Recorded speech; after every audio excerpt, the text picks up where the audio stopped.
तोहरो जोड़ा। लेके आइल बड़ा हाथी और घोड़ा, कहवा के हमें न तोहरो जोड़ा। इतना फर्क रख दिला गाँव के हिला के। हम बारात लेके आइल बानी चौधरी टोला से। हम बारात लेके आइल बानी चौधरी टोला से।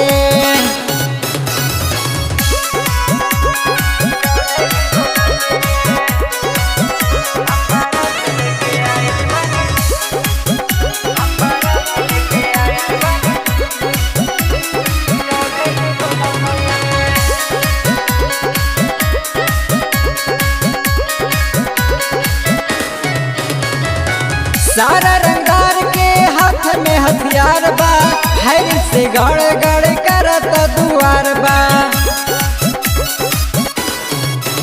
बड़ी ढंग से तू आइल बड़ा साज के, ई बारात हवा कोनो रंगा बाज के।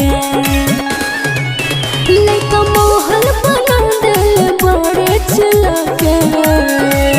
हम बारात लेके आइल बानी चौधरी टोला से। हम बारात लेके आइल बानी चौधरी टोला से।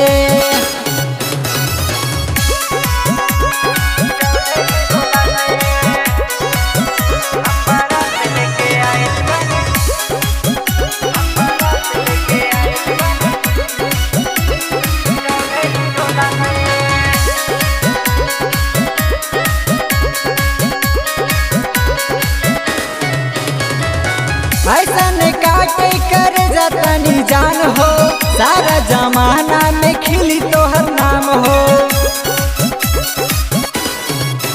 बड़ी बड़ बड़ बोला तारा बतिया, कुल्हे साथी हवा की संगतिया।